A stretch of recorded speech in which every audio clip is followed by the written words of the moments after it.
네, 오늘은 돈을 빌리는 차용에 대한 얘기를 해보도록 하겠습니다. 제가 조금 전에 전체 공개 영상으로 올렸던 이 내용을 보셨다는 전제하에 본론만 빠르게 말씀을 드리도록 하겠습니다. 이 질문을 예를 들어서 설명을 드릴게요. 제가 결혼 후에 매월 50만 원가량을 10년간 부모님께 이체한 거예요. 상당히 많은 금액이겠죠? 6천만 원 정도 되겠네요. 이거를 증여세를 줄일 수 있는 방안으로 활용하고 싶다는 거죠. 본인이 부모님께 이체했습니다. 10년간이다 보니까 그 금액이 6천만 원이에요. 질문하신 분의 생각. 부모님께서 그 금액 전체를 저한테 이체한 다음에 이거를 빌린 걸 갚은 거다 라고 우기는 게 가능할까요? 라고 물어보신 거예요. 이렇게 받은 돈은 10개월 뒤에 사용할 예정이랍니다. 그리고 아주 중요한 걸 남겨주셨어요.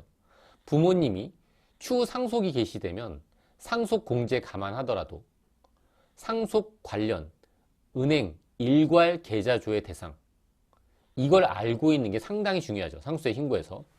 그리고 참고로 말씀드리면 상속 공제를 차감하지 않은 금액을 기준으로 이 대상을 선정합니다. 어쨌든 부모 자식 간에 돈을 주고받았습니다.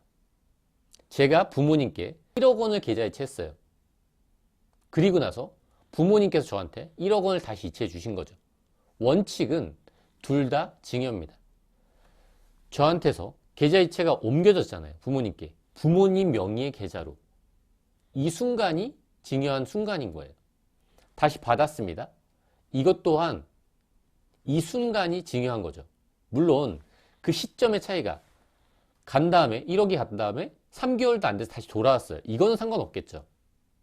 근데 그 시점 이후라면 분명히 각각 증여가 맞습니다. 그게 원칙이라는 거죠. 다시 예를 들어 보겠습니다. 제가 부모님께 5천만 원을 계좌 이체했어요. 예전에 10년 동안. 그런데 이번에 부모님께서 1억 원을 저한테 다시 주시는 거예요. 이때 증여 공제 때문에 이건 문제가 생기지 않겠죠. 아무리 증여라고 하더라도. 그런데 이때 1억 원이었잖아요. 이건 문제가 될까요? 이건 증여세 문제가 생길 수 있겠죠. 왜냐하면 이거를 입증하지 못했기 때문에. 근데 빌려드렸다는 사실을 입증하면 이 돈 또한 증여세가 전혀 과세되지 않겠죠. 1억 원에서 5천만 원은 내가 빌려준 돈을 받은 거고 나머지 5천만 원은 증여했지만 증여 공제 아닌 거예요. 5천만 원까지 활용할 수 있다는 전제를 말씀드리는 겁니다. 이렇게 각각 활용할 수 있다는 거죠. 그러면 구체적으로 어떻게 내가 입증할 수 있을까요? 부모님께 이걸 빌려드린 거고 난 이 빌린 돈을 받았다는 사실을 입증하는 거예요. 물론 절대적인 건 아닙니다. 근데 그 입증하는 방법 중에 하나를 예를 드는 거예요. 이자 지급을 했다면 어떨까요? 10년 전부터 지금까지 자금을 이체해 드렸습니다. 근데 이걸 원금을 돌려받을 때 10년간의 이자를 아주 명확하게 일정한 비율로서 이자율이 있겠죠? 그렇게 내가 받았다면 이걸 내가 입증하기 훨씬 수월하겠죠. 10년치 이자를 한 번에 받으면 안 되나요? 차용증이 꼭 있어야 되나요? 그게 아니죠. 차용증이 있으면 좋은 거지만 차용증은 지금 없는 거예요. 근데 어떤 증빙이 생겼죠? 이자를 지급받은 증빙이 생긴 거예요. 원 단위까지 명확하게 이자율을 계산해서 우리가 은행에서 돈을 빌렸다면 아무리 시간이 지난 시점이라고 하더라도 이렇게 이자를 지급하겠죠. 그러면 내가 입증 가능한 서류가 하나 생긴 겁니다. 제가 만든 건가요? 나중에 만들 수 있나요? 아니죠. 지금 만들 수밖에 없는 거예요. 계좌를 이체받을 이 당시에.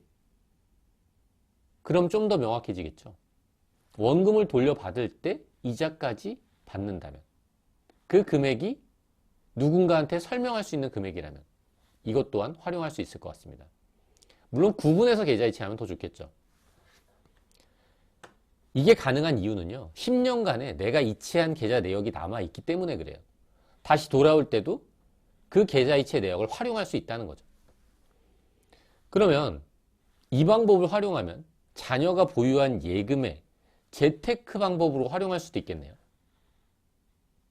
저축은행 이자율보다 높게 받을 수도 있겠죠. 누구한테요? 부모님께요. 상증세법상 특수관계자 간의 이자율 기준이 뭐죠? 4.6%거든요. 지금 현행 기준입니다. 예전에는 6.9%였어요. 훨씬 더 높았죠. 그렇게 주고받을 수도 있었습니다. 어쨌든 이거를 남기는 거는 4.6% 남길 수 있겠지만 우리가 이거를 재테크로까지 활용하려고 한다면 좀 더 원칙을 알아야 되겠죠. 주고받는 이자에서 27.5%는 원래 원천 징수를 해야 되는 거죠. 원천 징수를 한다고 생각하면 자녀 입장에선 3.34%의 이자를 수취할 수 있는 거예요. 꼭 5년 맡겨야 되나요? 1년만 맡겨도 되죠. 6개월만 맡겨도 이 연이자율을 받을 수 있겠네요. 자녀 입장에서는. 이 원천 징수를 한다고 하더라도 자금 여유가 조금 더 되시는 분들은 이 방법도 아주 유용할 수 있다는 거죠. 네, 오늘은 여기까지 하도록 하겠습니다. 끝까지 들어주셔서 감사합니다.